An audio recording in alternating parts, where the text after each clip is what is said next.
Okay, dear children, now we are to start with the reading of the chapter Discovering Tut. The saga continues.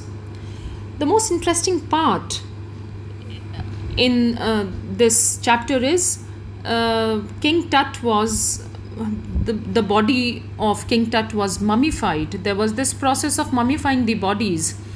So we have to see and find out how and why and when King Tut died, whether it was known in the chapter or not. I've already given you an overview and a background of the chapter. Let us see and start with the reading of the chapter. He was just a teenager when he died, the last heir of a powerful family that had ruled Egypt and its empire for centuries. He was laid to rest, laden with gold, and eventually forgotten. Now, King Tut was just a teenager, that is from 13 to 19 years. You very well know that. When he died, he was the last heir, the inheritor or successor of a powerful family that ruled Egypt and its empire for centuries. And after his death, he was laid to rest, loaded with gold, and eventually forgotten. Since the discovery of his tomb in 1922, the modern world has speculated about what happened to him, with murder being the most extreme possibility. Now, what is tomb? This is an enclosure to bury the dead. Speculated, guessed, calculated, formed a theory without evidence. There's no evidence, but they just calculated, investigated, and made some calculations, made some guesses. Now, the modern world, the people of the modern world, that is the archaeologists, the historians, after his tomb was discovered by Howard Carter in 1922, as already discussed with you, the people of the modern world have been interested in speculating. They have formed different theories about what happened to him, and they feel that murder was the most extreme possibility of his death. Now, leaving his tomb for the first time in almost 80 years, Tut has undergone a CT scan that offers new clues about his life and death. Now, after almost 80 years after 1922, when his tomb was first discovered, his mummified body was X-rayed, was CT scanned. CT scan is the 3D image that I have already discussed with you. And all this did offer new clues and new hints about his life and death.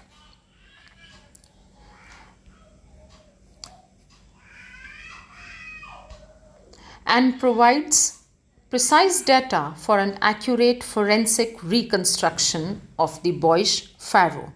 Now, the CT scan and X-ray, whatever has been investigated, whatever has been done upon the mummified body of King Tut, all that has provided an exact data for an accurate forensic reconstruction. Forensic refers to, the forensic science.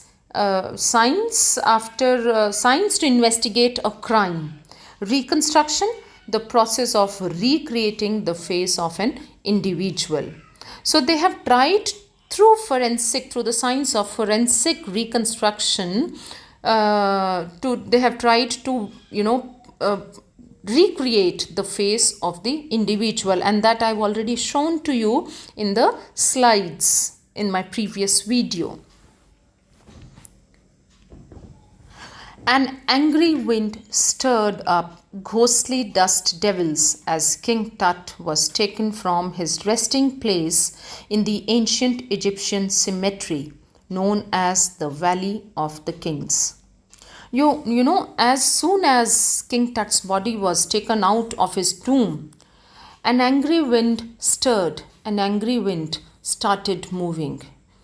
Up ghostly dust devils. Ghostly? Very unnatural, very strange. Dust devils, as if the wind had started moving very fast, very speedily. Uh, as King Tut was taken from his resting place here refers to the grave of King Tut in the ancient Egyptian cemetery. And what is this cemetery? A large burial ground which is known as the Valley of the Kings. Here I have a picture in front of you to show you the Valley of Kings. Here is another picture. This is given in your textbooks also. This mark shows the Valley of the Kings. Dark-bellied clouds had scudded across the desert sky all day and now were veiling the stars in casket grey. Dark-bellied, dark in color. Scudded across, as you can see, is to move quickly. Now, the clouds had moved so quickly in the sky as if they had covered all the stars in like a basket. Casket grey, the grey clouds were like a grey colored casket which contained the stars. The stars are like jewels which are kept in a casket. That is, the writer is describing the weather. Many dark clouds were there. The wind was very speedy, as if there was a ghost around, and the stars were kept in the casket of clouds. It was 6 p.m. on 5 January 2005. Here we come to know about when it was done. The Tut's body was taken out when? It was on 5 January 2005 at 6 p.m. The world's most famous mummy glided head first into a CT scanner brought here to probe the lingering medical mysteries of this little understood young ruler who died more than 3,300 years ago. Now, the world's most famous mummy glided is, very smoothly moved. The head of this mummy was moved into the CT scanner machine to probe, to investigate, to find out, to search the lingering, the long-lasting medical mysteries of this young ruler who died even more than 3,300 years ago. All afternoon, the usual line of tourists from around the world had descended into the cramped rock-cut tomb some 26 feet underground to pay their respects. Now, it was open for the people to see King Tut's tomb. So the whole afternoon that day, when it was taken out, the tourists had come to pay their respect to this man, to this young ruler. The world had descended is they had gathered into the cramped, into the very small rock-cut tomb, and this tomb was 26 feet under the ground. So many people came to honor this young ruler. They gazed at the murals on the walls of the burial chamber and peered at Tut's gilded face, which was the most striking feature of his mummy-shaped outer coffin. They, looked with surprise. They admired the murals, the paintings on the wall, the artwork that was done on the walls of the passage to King Tut's chamber. And they also had a close look at the, Tut's gilded face. Gilded is to cover something with a thin sheet or with a thin coating of gold. And this face, as you can see on the right hand side of this slide, this is so beautiful. It is the most striking, the most prominent, the most beautiful feature of this mummy-shaped outer coffin. Some visitors read from guidebooks in a whisper. Now, there were visitors who were looking at King Tut's face. There were visitors who were looking at the murals and admiring them. Now, there was other visitors who were reading from the guidebooks in a very low voice.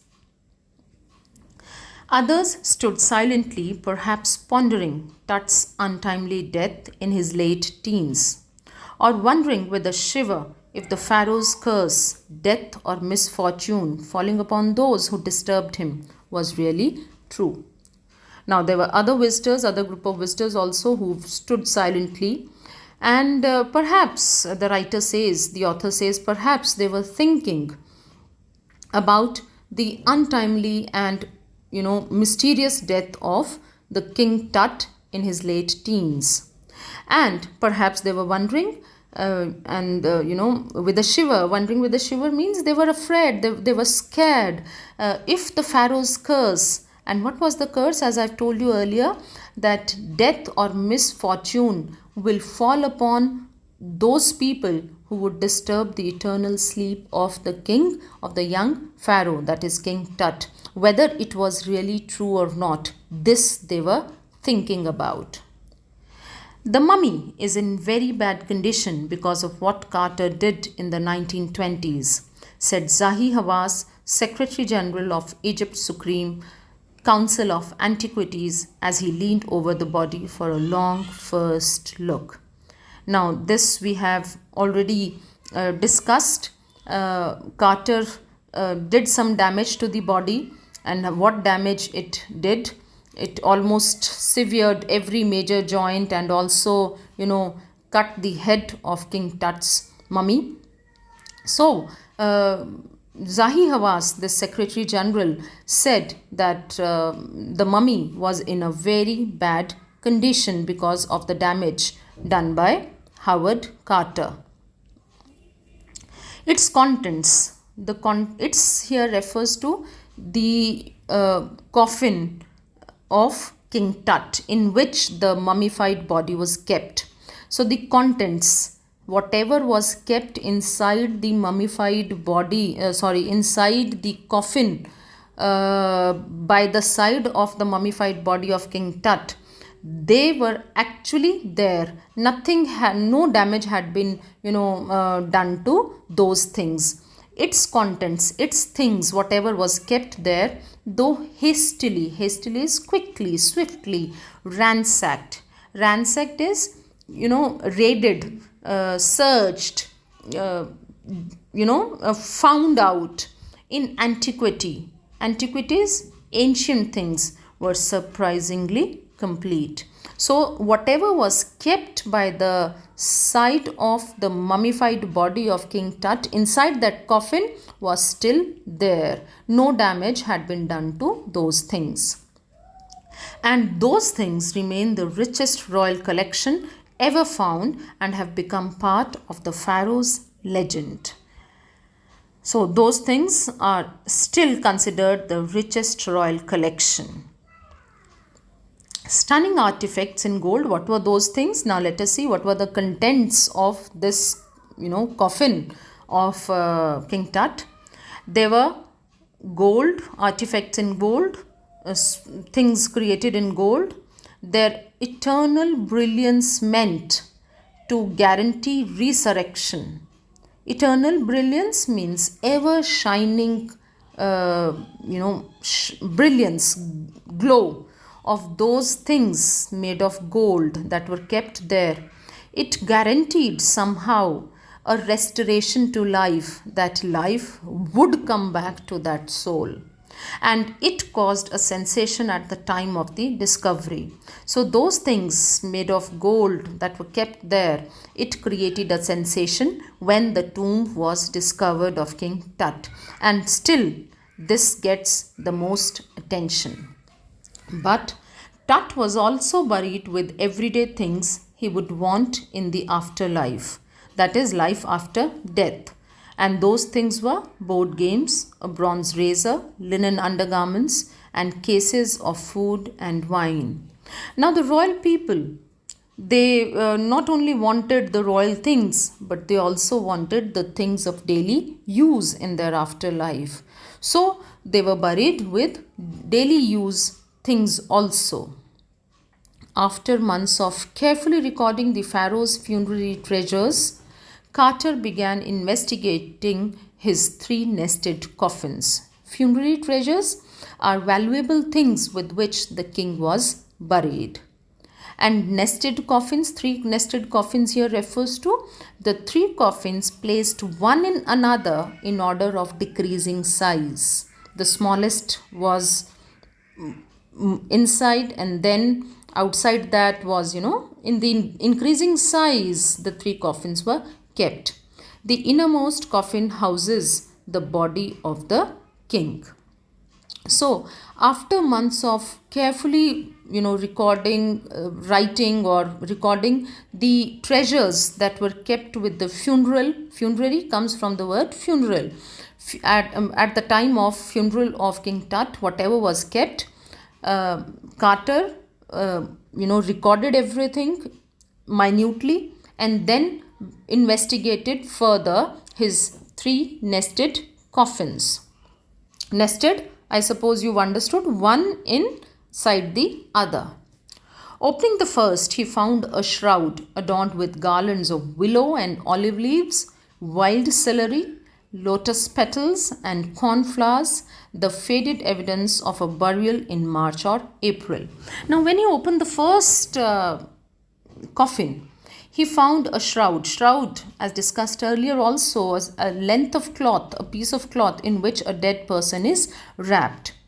Now, this shroud was decorated, was adorned with garlands of willow. Willow is, flowers and leaves, put in a garland one after the other. Willow is, a kind of flower. So garlands of willow and olive leaves.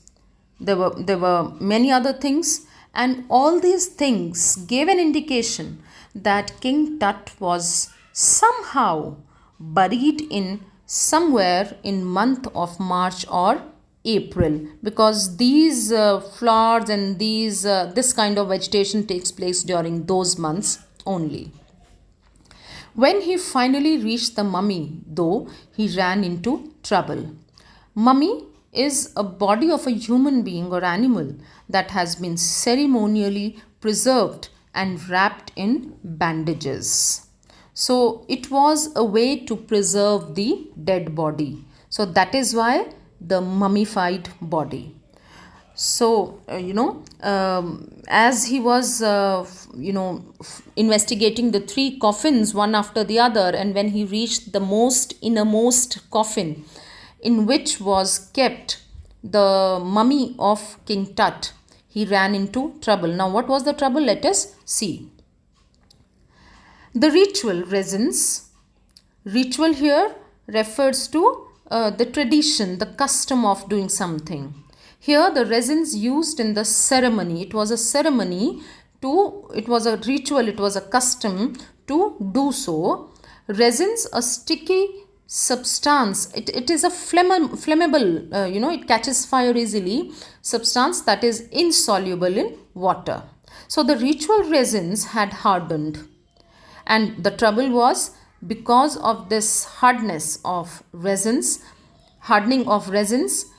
it cemented Tut to the bottom of his solid gold coffin. So he could not separate the body of King Tut from his innermost coffin. The sun can beat down like a hammer this far south in Egypt, and Carter tried to use it to loosen the resins. Now he had an idea in his mind that he could use the heat of the sun, the temperature, the rising temperature because of the heat of the sun, which could melt the resin, the gum-like substance there, and maybe then he would be able to detach the body from the coffin. So it beats down like a hammer means it is very, very hot in Egypt. in South Egypt. And Carter tried this technique to loosen the resins. Nothing budged. Nothing happened. Nothing much important happened. He did this, but it was all futile. It was all a waste effort. He reported with scientific detachment that the consolidated material had to be chiseled away from beneath the limbs and trunk before it was possible to raise the king's remains. Now, he gave a scientific reason for this and for what he did, and what he said was the consolidated material had to be chiseled away from beneath the limbs and trunk. Now you can see in the picture that the chisel is there with which you chisel the wood. Now he chiseled with this kind of equipment, he chiseled the body from beneath the limbs and trunk. So finally he was able to raise the remains of the king. In his defense, Carter really had little choice. If he hadn't cut the mummy free, thieves most certainly would have circumvented the guards and ripped it apart to remove the gold. Now, when Carter was asked as to why he damaged the body, why he did that chiseling and all, now in his defense, to defend himself, Carter gave this reason. He said if he had not done so, if he had not cut the mummy free, if he had not chiseled and taken out the mummified body out of that coffin, the thieves most certainly would have circumvented. Circumvented is to find a way around. Thieves would have found a way to tackle the guards and remove the gold from the tomb. And this is the reason he gave, and to justify that whatever he did was required. In Tut's time, the royals were fabulously wealthy, and they thought or hoped they could take their riches with them. So, all the royal people, the kings and the royal people, they were very, very rich. And they always wished that they could take their riches, they could take their wealth, the jewelry, the ornaments, and all the royal things along with them, which they might need in their afterlife. For his journey to the great beyond, King Tut was lavished with glittering goods. Great beyond means afterlife.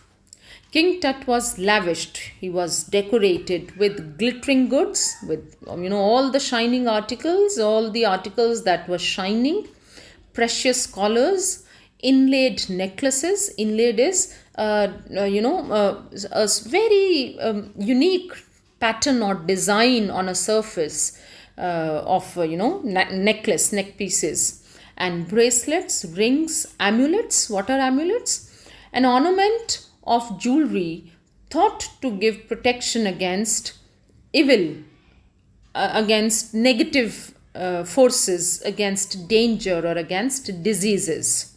So amulets, in Hindi I would use a word here, tabiz जो होते हैं आप उनको amulets कहते हैं. So all these things were kept by the side of mummified body of King Tut in the last coffin. A ceremonial apron, sandals, sheaths for his fingers and toes, and the now iconic inner coffin and mask, all of pure gold. So what else was there besides the things of daily use and besides those bracelets, those necklaces, rings, amulets, all the glittering goods? What else was there in his coffin? There was a ceremonial apron. Ceremonial apron is a protective garment worn over the front of one's clothes and tied at the back. The first picture here, this black and yellow picture, will give you an idea what a ceremonial apron is. Then there were sandals, the third picture to the extreme right. There were sheaths. Sheaths is, the middle picture is the sheath. It is a close-fitting cover for fingers and toes. And then finally, his mask in the innermost coffin, mask of the face. All this was made of pure gold.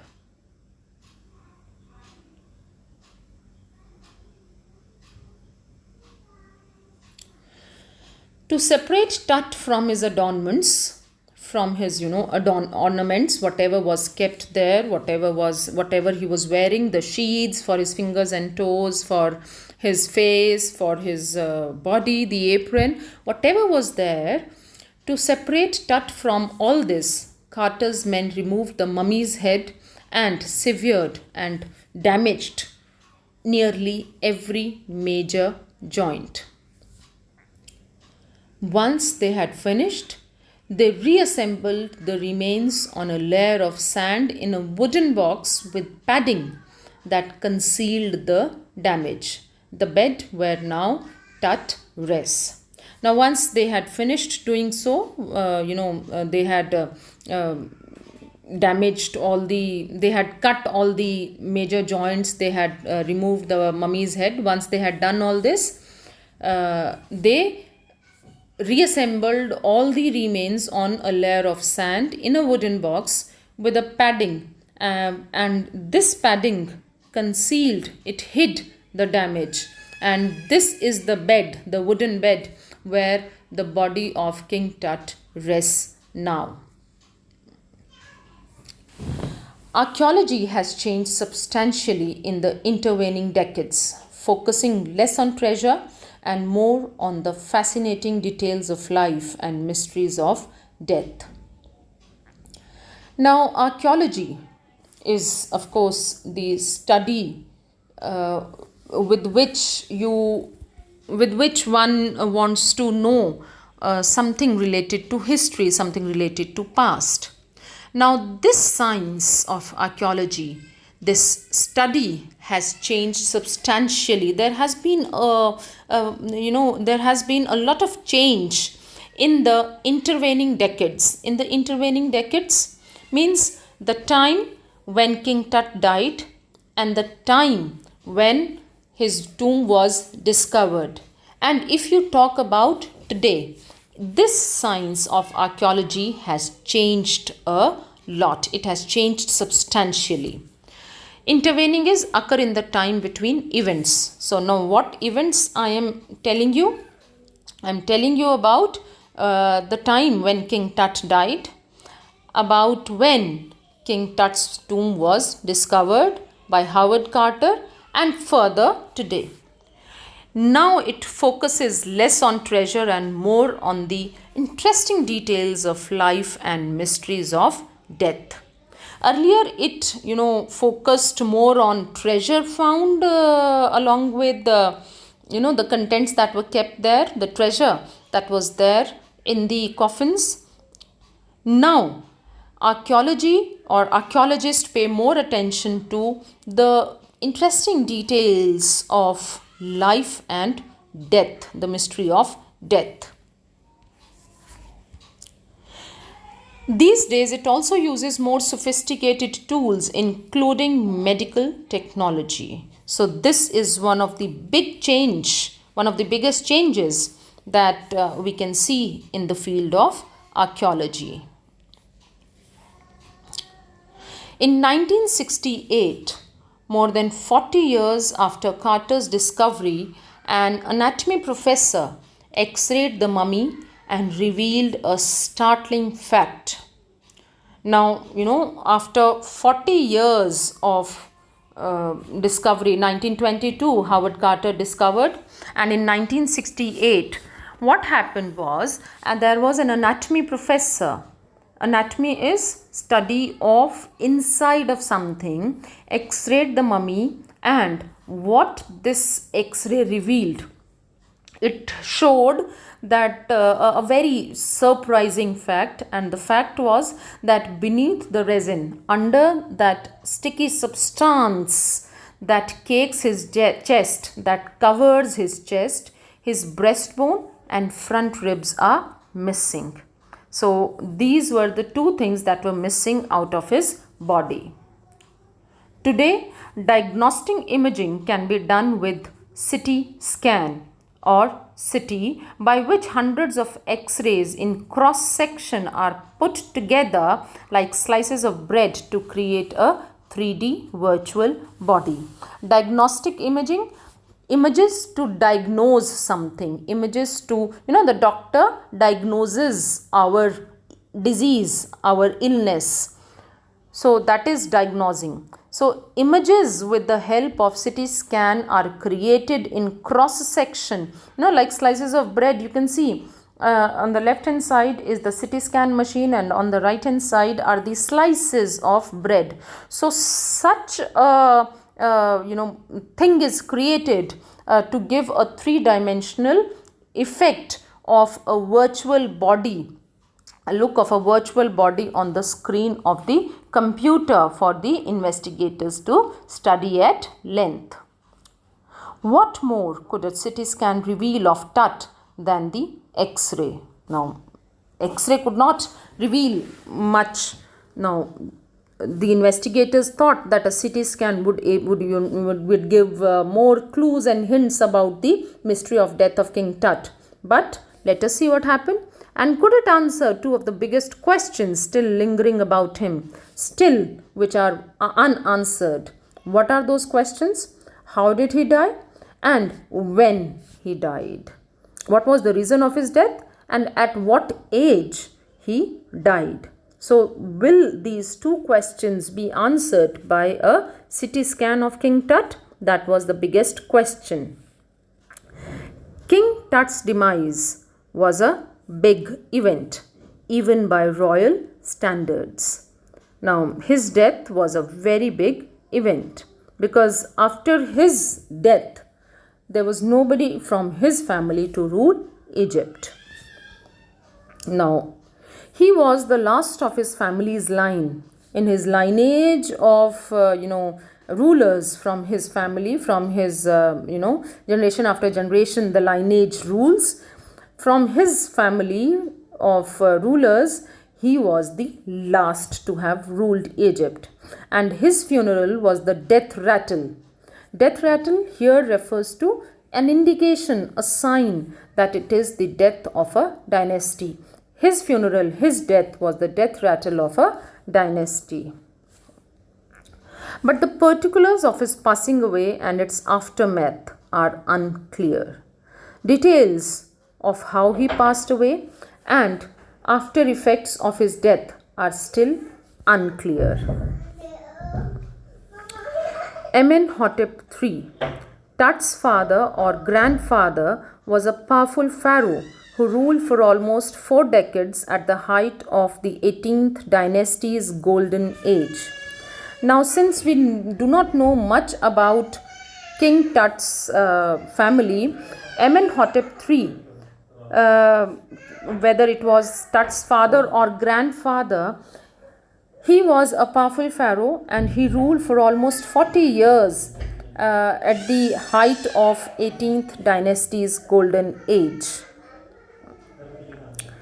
Rest of the chapter in the next video to be done tomorrow.